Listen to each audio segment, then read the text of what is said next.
Hello student, आप सभी का स्वागत है YRS क्लास में। स्टूडेंट, आज की इस वीडियो में विषय हिंदी कक्षा 10 का मॉडल पेपर हल करा रहा था। इसके पहले हमने वीडियो में जो मॉडल पेपर आप देख रहे हैं, एक नंबर प्रश्न नंबर 1 और प्रश्न नंबर 2 के सभी प्रश्नों के उत्तर हमने बता दिया था कि किस तरह इसका आंसर क्या होगा, इसका उत्तर होगा, किस तरह से आपको कॉपी में लिखना है एग्ज़ाम में अगर आ जाए। तो ये सारी चीज़ें हमने बता दिया था। अगर आपने वो वीडियो नहीं देखा है तो नीचे डिस्क्रिप्शन में लिंक मिलेगा, आप जो है जाके वहाँ देख सकते हैं।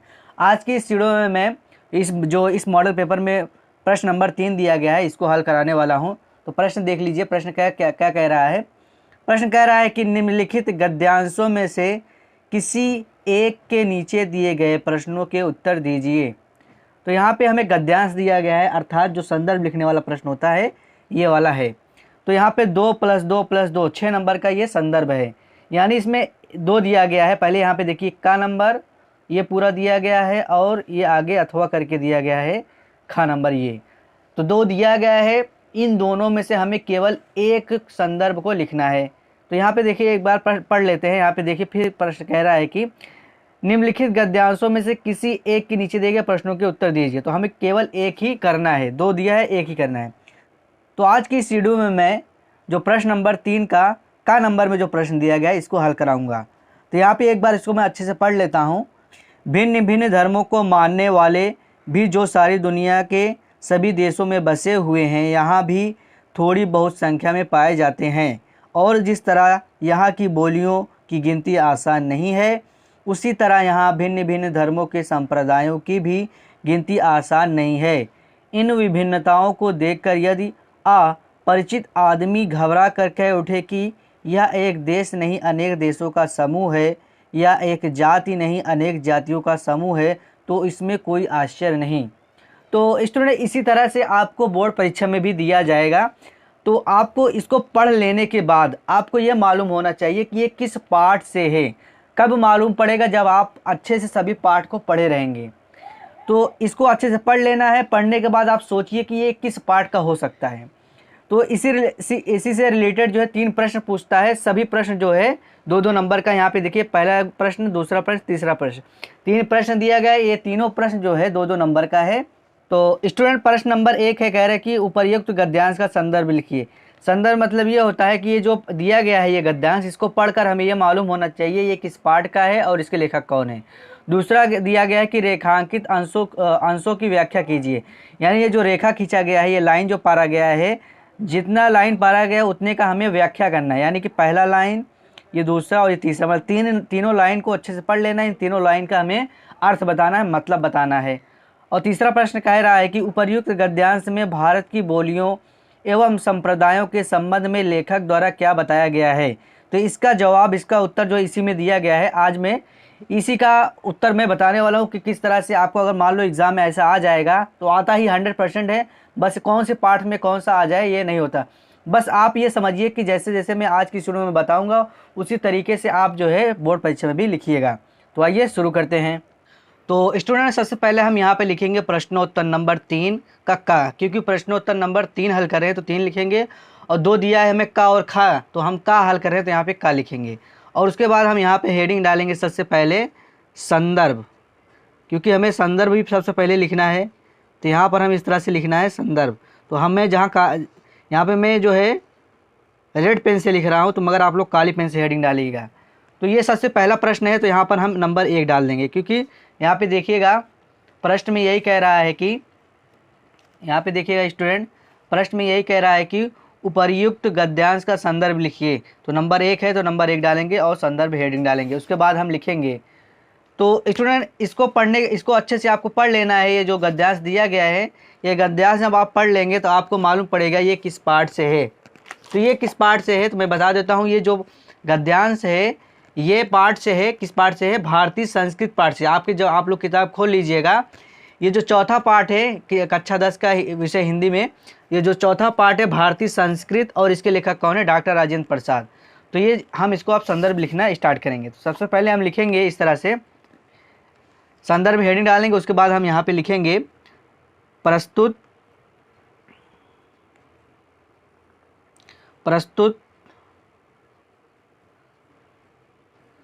गद्यांश हमारी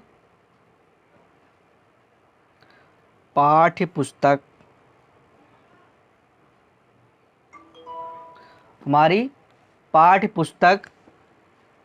भारतीय संस्कृति, यहाँ पे हम लिखेंगे पाठ का नाम भारतीय संस्कृत,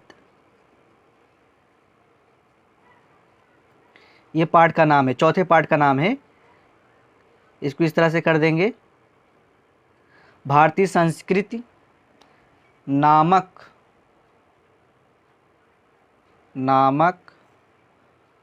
पाठ से लिया गया है, नामक पाठ से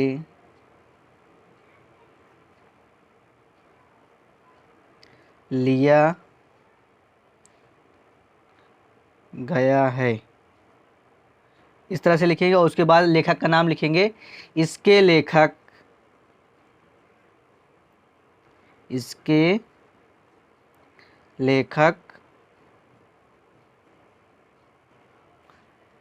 कौन है? डॉक्टर राजेंद्र प्रसाद। तो यहाँ पे हम लिखेंगे डॉक्टर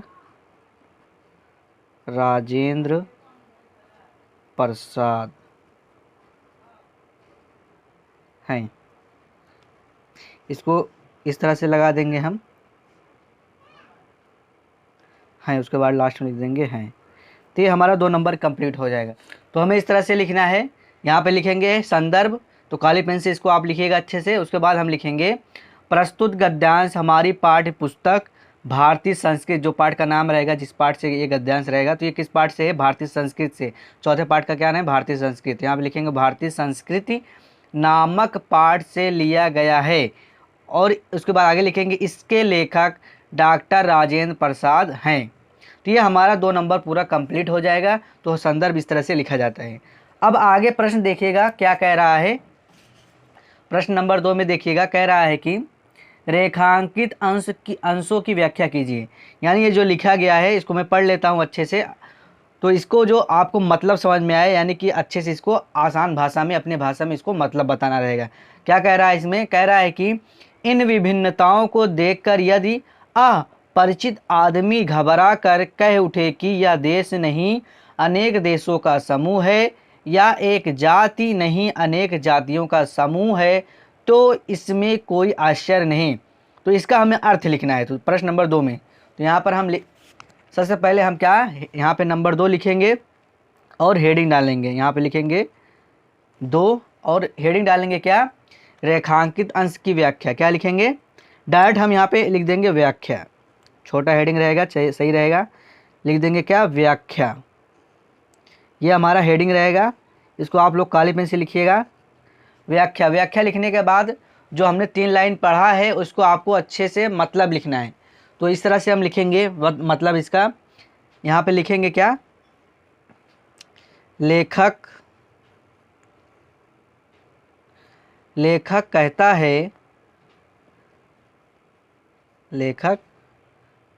है कि हमारी संस्कृति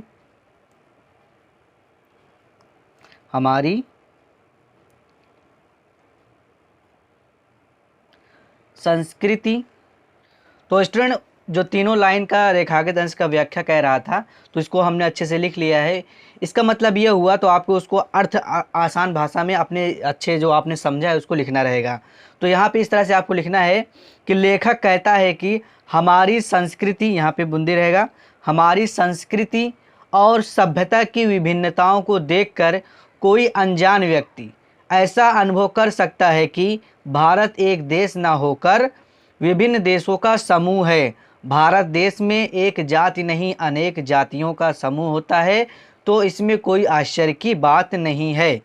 तो इसका मतलब ये जो हमने तीनों लाइन इसमें कहा गया था रेखांकित अंश की व्याख्या कीजिए, इन तीनों का मतलब है। इसी को आपको क्या करना है, थोड़ा इधर उधर करके यही चीज़ों को आप लिख सकते हैं। अगर आपको फिर भी नहीं समझ में आ रहा तो आप इसी को ही लिख सकते हैं पूरा। बस आपको ये करना है कि थोड़ा इधर उधर करके लिख सकते हैं। यही चीज़ को मैं जो तीनों ये लाइन है, इस तीनों लाइन का आपको आसान भाषा में मतलब लिखना रहेगा। तो ये पहला तो आपको संदर्भ लिखना रहेगा, इस तरह से आप लिख देना है। उसके बाद दूसरा व्याख्या करना रहेगा, तो ये 2 नंबर का ये हो जाएगा, ये 2 नंबर, 4 नंबर कंप्लीट। उसके बाद तीसरा प्रश्न कह रहा है 2 नंबर का, कह रहा है कि नंबर 3 पे कि उपर्युक्त गद्यांश में भारत की बोलियों एवं संप्रदायों के संबंध में लेखक द्वारा क्या बताया गया है। तो इसमें लेखक द्वारा क्या बताया गया है, तो इसमें देखिए इसी में प्रश्न का उत्तर दिया गया है। यहाँ पे देखिएगा इसका उत्तर यहाँ से दिया गया है कि जिस तरह यहाँ की बोलियों की गिनती आसान नहीं है, उसी तरह यहाँ भिन्न भिन्न धर्मों के संप्रदायों की भी गिनती आसान नहीं है। तो यही उसका उत्तर हो जाएगा, ये जो प्रश्न पूछा गया इसी को हम यहाँ पे लिखेंगे। तो यहाँ पे हम 3 नंबर डालेंगे क्योंकि तीसरा प्रश्न का उत्तर लिख रहे हैं, और डायरेक्ट हम जो प्रश्न पूछा गया उसका उत्तर लिखना स्टार्ट कर देंगे। हमने आपको उत्तर बताया उसी को लिखना है, तो यहाँ पे लिखेंगे जिस तरह से भारत देश की बोलियों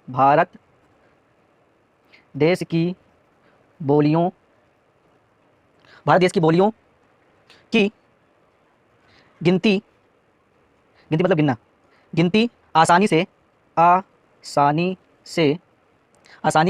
नहीं की जा सकती,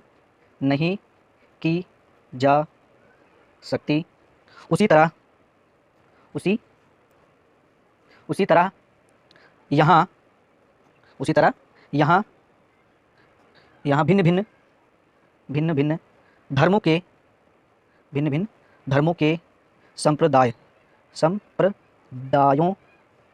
के संप्रदायों की भी गिनती आसान नहीं है। तो स्टूडेंट इस तरह से आपको लिख देना है।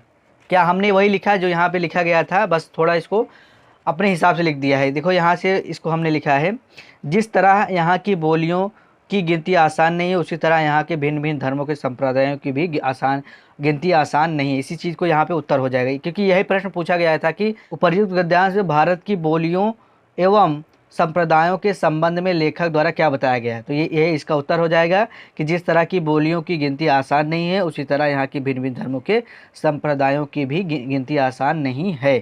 तो इस तरह से हम यहाँ पे कॉपी में लिखेंगे कि जिस तरह से भारत देश की बोलियों की गिनती आसानी से नहीं की जा सकती, उसी तरह यहाँ भिन्न भिन्न धर्मों के संप्रदायों की गिनती आसानी से नहीं की जा सकती या आसान नहीं है। इस तरह से लिख सकते हैं।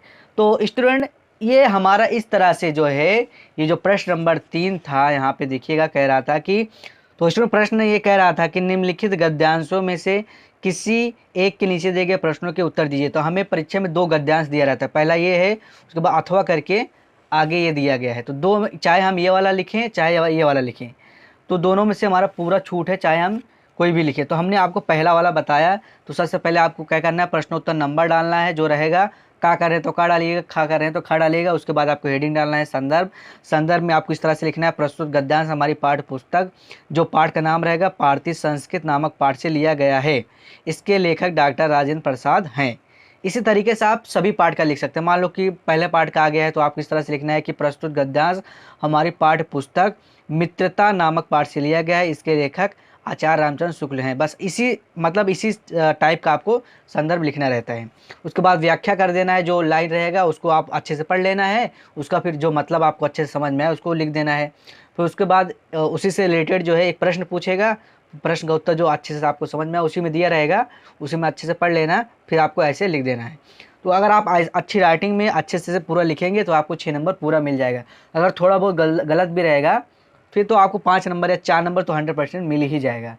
तो स्टूडेंट ये था जो है प्रश्न नंबर मॉडल पेपर में, जो ये मॉडल पेपर में दिया गया था प्रश्न नंबर 3 का हमने बता दिया था कि गद्यांश का संदर्भ कैसे लिखा जाता है। तो कल की वीडियो में जो है प्रश्न नंबर जो 4 दिया गया है, निम्नलिखित पद्यांशों में से किसी एक की संदर्भ व्याख्या कीजिए तथा काव्य सौंदर्य स्पष्ट कीजिए। तो कल की वीडियो में मैं इसका जो है लिखना बताऊंगा, किस तरह से आपको परीक्षा में लिखा जाता है या किस तरह से आपको परीक्षा में लिखना है। तो उम्मीद करता हूँ आप लोगों का यह वीडियो पसंद आया होगा। वीडियो अगर पसंद आया तो वीडियो को लाइक कर दें, सब्सक्राइब कर दें। मिलते हैं अगली वीडियो में, तब तक के लिए थैंक यू।